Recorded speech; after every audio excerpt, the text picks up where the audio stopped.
had a tower for years. I mean, I've got 45 feet worth of tower now.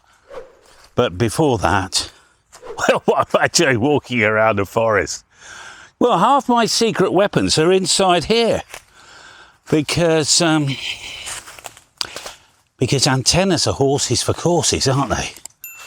I'm looking at my my Delta Loop, which does 40, 20, 15, 10, bit of 6, with 4 to 1 balance. Right, so we need to understand, we need to sort of get to grips with a few things.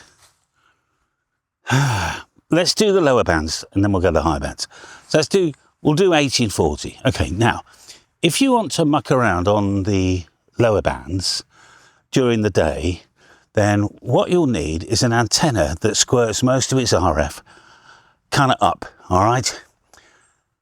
So you're not going to get DX during the day on 40 metres or 80 metres, but you will be able to join in a net or whatever with people, you know, 200 miles away, 300 miles away.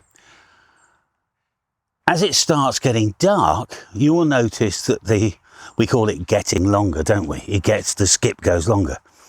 Now, I've got a vertical as well, and I'm a 2 VFO man. So I run, say, the Delta Loop in one ear and the vertical in the other. And I know that the band's going along because all of a sudden the vertical will start picking up Germany and Netherlands much stronger than the Delta Loop. By the way, this Delta Loop here it's about 38 metres all the way around, and it's in a perfect triangle, and it is, oh, there's a branch on it, and it hasn't broken. Oh, that's handy. So let's get this off it. I think I need 2 hands. That goes over there. That goes over there. Oh, it's fallen over. Okay. I was gonna tell you how high this was, but you can see it there. It's just a triangle. It's a perfect triangle. Now, ideally, I wanted this a bit higher, but as a general purpose antenna, I've now lost it. Oh, yeah, it's the wrong tree. As a general purpose antenna, Delta Loops work, well, remarkably well. 4 to 1 balance, full wavelength at the lower end of the frequency, so either kind of 3.6 on the 80 metre band, and you'll get everywhere. Right, so my strategy, no tower, no problem. If you don't mind me, I'm just trying to find the other end of this bloody Delta Loop. I don't know where it went. Is it broken? Hang on.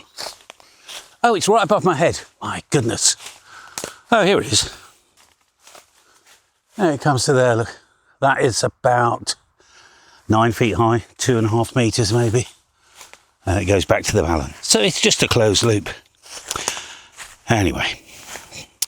I once did a video with John Gendron, and we spoke about the ultimate kind of strategy for a small backyard, which, you know, you can't put a tower in a backyard, can you? So we decided you need a vertical and perhaps a Delta Loop or a dipole.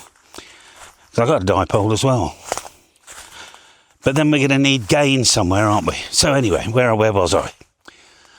40 metres, 80 metres during the day, anything low to the ground. And when I say low to the ground, I mean pretty low. So on 80 metres, I'll show you my 80 metre dipole. It is just above head height. In fact, if you're more than about 6 foot, it's just there. That's it. So about 3 inches from the camera there. And, well, it's in a bit of a sorry state right now, but it's maybe 3 metres high. 12 feet, something like that. From a transmit, you know, on 80, works fine. And then somewhere under here is my loop on ground, which is a beautiful, quiet reception. Loop on ground. So if you've got like a TS590, and you'll have a, let's take a seat and have a chat. Like a TS590, that's got a receive jack in the back, so you can put your receive antenna in there. And for the low bands, you'll find that, and I've done many videos about this, you'll find that works really well. Right. As it gets darker on 40 metres and 80 metres, what will happen is the skip will go longer, and we've already covered that, and then the vertical will start having its own legs. So there was a big debate not so long ago on the internet about, I've got this mythological number in my head, 5 degrees off the horizon. I'm not saying that all signals travel, DX comes in at 5 degrees off the horizon. The military, people have done studies for years about what angle things are coming in at. I think something like, I don't know, I'll make it up. 15% of signals from the other side of the world are coming in at like 5 degrees off the horizon. The main bit of it, some of it will be 4, some of it will be 2. There might be another hop coming in a bit higher. So you haven't got a tower, how are we going to get to these signals, basically? That's it. Now, a vertical for your DX without a tower is probably your easiest way out. Your easiest way out on the higher bands is going to be with hex beam, but look, we're trying to build this experiment so we ain't got any towers, right? So then we're down to 3 antennas, aren't we? We're down to a loop, a delta loop. And by the way, even at just over head height, or even on 2015 and 10, I was getting that 2,000 mile, really easy hop. I sometimes put it on my right ear on 20 metres, and on the left ear, I put the Yagi facing the USA. USA signals I don't hear on my right ear. But funnily enough, I don't hear the Europeans on the back of the Yagi on my left ear here on the delta loop. They hear me because I'm normally running a bit of power. So anyway, delta loop, the Humble dipole, I've got one here, and a vertical. Now, if you've not tried a vertical, here's an experiment. Get yourself, I don't know what this is in feet and inches, but in new money, about exactly 5 metres of insulated wire. I say insulated because I know the numbers, because if it's got PVC coating on it, it'll have a velocity factor. Bend the end over 2¼ inches or 6 millimetres. Just fold the end over. And put a bit of tape in it, a bit of paracord through that with a tennis ball on the end of it, and throw it over a tree. Bring that base down to the ground, and using a chalk block or bit of breadboard or whatever else, split that to some sort of 239, or put the centre of the coax, just literally wind it at the centre of the coax, going straight up there to the tree, and on the braid of the coax, just throw some radials out. 6 foot long. 10 of them, 15 of them, it'll be fine, right? And you'll get a perfect tune across the whole of 20 metres with that vertical. Now, some people then say, oh yeah, but verticals are noisy. Okay, so what's the vertical? Why is the loop on the ground not noisy? The loop on the ground's not noisy because it is only listening. It can't actually hear very low to the ground signals. So our Q-arm area, our nasty LED lights, broken refrigerator, whatever, next door, is kicking out all this spurious guff. It comes along, it'll miss the loop on the ground, because generally most RF, has got an upward elevation to it. It's trying to go out, it's trying to leave the ground, you know. Our vertical, we design our vertical to listen for the low angle radiation. So therefore, the broken refrigerator or the LED lights or whatever else, it'll be picking them up very well. So it's not that verticals are noisy, it's actually they're doing the job we designed them for. Ignoring that, if you remember back in before I was born, we used to buy, apparently, radios, or make radios, where you have the transmitter and you have your receiver. And you could sync them up or whatever else. And sometimes, very often, they'd have 2 different antennas as well. You'd have your transmit antenna and your receive antenna. But sometime, I don't know, in the 60s, the Yagi was kind of invented, which was actually fixed everybody's problem. Now, you didn't need 2 antennas. You could do everything with 1. But that means you need a tower, and I'm trying to build a scenario here without towers. So if we haven't got a big Yagi at 100 foot, then what else could we do? Well, we can still transmit really well on a vertical. And by the way, the vertical's just going to follow the propagation. If there's no propagation over that way to the US, but there's propagation this way over to Europe, and it'll go over there, right? So that's fine. So it's omnidirectional. A little bit like a dipole, or a dipole, once you start getting above about a third of a wavelength, certainly half a wavelength, it starts to develop these two lobes each side. It comes back down to, years ago, I remember buying an FT 1000 MP Mark V, and it had 2 VFOs. If I'd known then what I know now, to run just a cheap bit of coax out to the backyard, a loop on the ground, a small, head height, even a delta loop on the ground with the Vorz 1 Ballon would probably work. Just because I used to suffer a bit of noise at home. It'd be great. I could have a vertical in the corner with, say, 90-degree radials, and then I could have this, dipole or anything. And for receive, a dipole doesn't need to be perfectly tuned. Just put something up halfway, 10 metres one way, 10 metres the other. You're on the 30-metre band. It'll still pick up everything, Right. But on the other hand, we want some gain, don't we? And I've done a few experiments on gain. And the best one was a 2-element parasitic array. So if we take our vertical you remember we did the experiment a minute ago with 5 metres of wire and the apple tree, whatever. Now, about 80% of a quarter of a wavelength, so about 4 metres away from it, in the opposite direction to where you want to fire, you can now put another vertical 5% longer. And you can test it by actually putting a bit of coax on the end, putting your meter on it and going, yeah, it's 5% longer. So it's not 14.25, this is 13.95, let's say. Then take your coax off, short it out completely. So it's now radials and the element are all connected together. 4 metres behind, 4.5, that doesn't really matter. And now you'll find you've got basically what looks like, to the outside world, a 2-element phased array, but it's not, it's parasitic. It's only in one direction. Now that is cheap and cheerful. You get up to maybe 5 dB in one direction, and the other direction you'll get maybe, I don't know what it is, 10, 12, 15 dB front to back.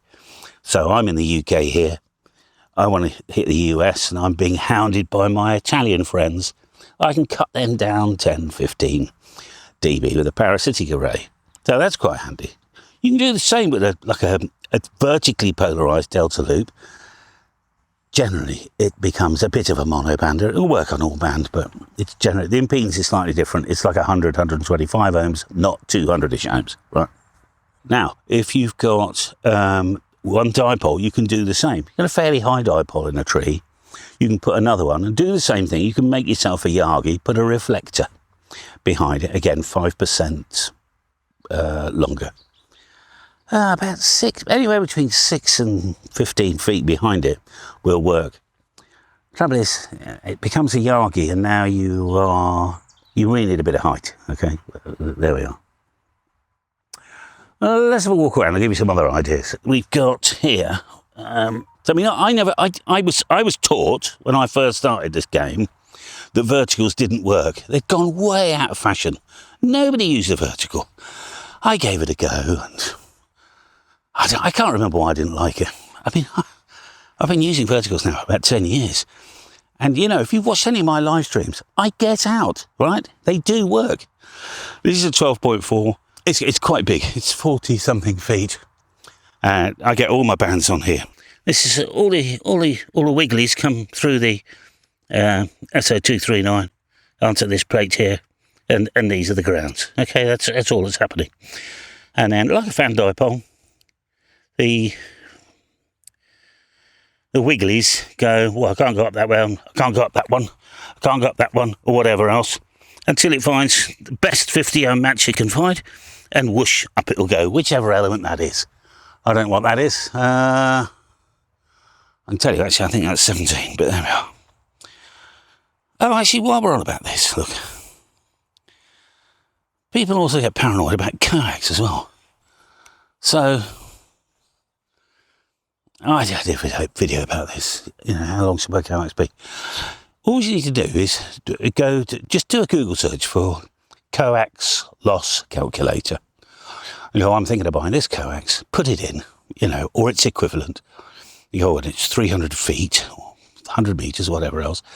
And look down at, if it's for HF, look at 10 metres, right? Because that's going to be the worst, right?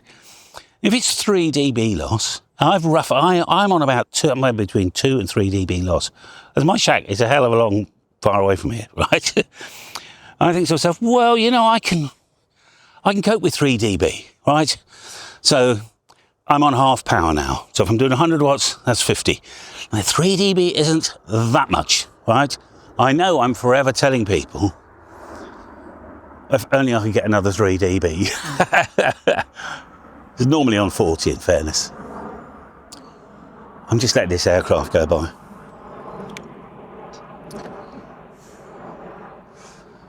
So anyway, verticals. I've got another vertical here, actually. This is kind of a prototype thingy. What is this? How do we describe this? It's like a miniature DX Commander for 10, 12 and 15 up at the top there. And what we do, we share the radials. So I cut the radials for about the 12 metre band. And then I just tuned the elements until it was about right. So on 10 metres, the elements are slightly too long. And on 15 metres, the radials are slightly short. But overall, it's fine. It's a bit like off-centre feeding a dipole. You've got to go quite a long way away before it starts really mucking with the impedance. In fact, I don't fully understand that. I think it's a tangent curve or something. We get, 50-ish in the middle, and right at the end, the impedance is 2,562 and a quarter or something. Whatever. We were talking about arrays earlier on, and the phased array, the parasitic array. Well, a phased array is exactly the same, by the way, as the parasitic array, but you feed both, you make them both exactly the same. You feed both with a T-piece, all right? But you have this special little relay that you can click in with an extra piece of coax. It's called the Christman method. Some geezer developed it. It's not quite a quarter of a wavelength, but slightly less. And that becomes a delay line. And then your RF goes in the opposite direction. It's the same performance as a parasitic array, but you switch either way. And it also, if you can feed them both at the same time, you get a little bit of gain sort of through the middle. Beyond that, you end up with something called a four-square. Just thinking verticals now, right? Now, I've got a four-square here, but it's not operational yet, unfortunately. I'm just moving my little backup camera here. So we're not doing towers. I will show you my tower. It's homebrew. It was jolly good fun actually making this. Completely homebrew for peanuts, 45 feet. So a four-square, and ignore this bit here. This is actually to support the tower and it's over. I can lift this off and put a vertical on it there. There's one of the verticals. So I've got 4 verticals and they're very, very precisely placed. They're not connected up. There's a little box of tricks under here. I've got to mod all this. And then underneath, you fit all your coax and it goes clickety-click. And it does very clever things. And it, like a 2-element phased array, it does clever things. And you get slightly better performance, but in 4 directions. Nobody makes one for a 20 metre band. But John Gendron made me a triangular array. Okay, so it's kind of one up from a phased array and one down from a 4-square. So I'm thinking of putting somewhere over there. A triangular array, like a phased array, 2 elements, but you get 3. there's more to it. And when John and I were developing this, well, we now realise that it's not perfect, all right? But you should get rough. You can do it the same as you do with the two-element parasitic array, but triangular. The videos I will try and put in the description of all the different videos that I've done on all these different topics. Okay, so if you remember, we started with the low bands, right? The higher bands, we definitely do not want our RF going up into the clouds, because it's no good there. It'll just go on and on and on, and then 2.5 million years' time, someone in the Andromeda galaxy will be listening to your CQ, thinking, oh my goodness, that's DX. Now we want, in the main, as low as we can get to the horizon. Actually, not as low as you think, though. If you had a antenna that averaged sort of 15 to 25 degrees, its main lobe, off the horizon, in the main, you would work at 80% of what's out there. By the way, if you can't hear them, you can't work them. Have you heard that expression, if I can hear them, I can work them? And that's really funny, yeah, because I could put 10 metres or 30 odd feet of RG58 in a dummy load and wait until I could hear someone, and I could probably work them. All right, so it's not a very good indication that your antenna system works. If you can hear them, you can work them. Mind you, if you can't hear them, you can't work them either, but you know what I mean. It's kind of a nonsensical thing. So you do need something, and a vertical happens to do it. It follows the propagation. All right, it just does. This is my my little portable one. This is the DX Commander Expedition. Very nice. I might as well plug it. And in fact, that's going on sale in the next few hours. And then we've got the NFED. Now, look, I don't know anything about NFEDs. I just get the feeling that if I've got a choice, I prefer something, I don't know what it is. It just, to me, NFED feels a bit, I know it's not a dummy load, but I just think there's better options. Listen, I think on 40 metres, if you're stuck, I think it works. The trouble is, the further up you go in the bands, you never quite know where the lobes are going.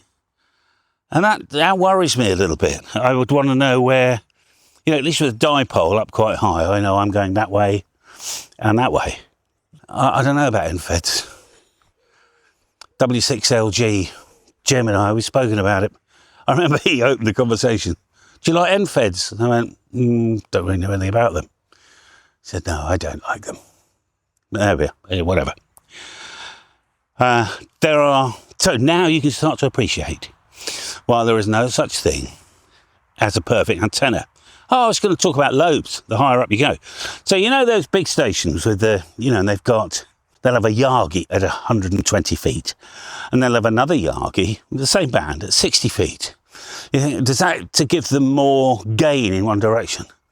Actually, not really.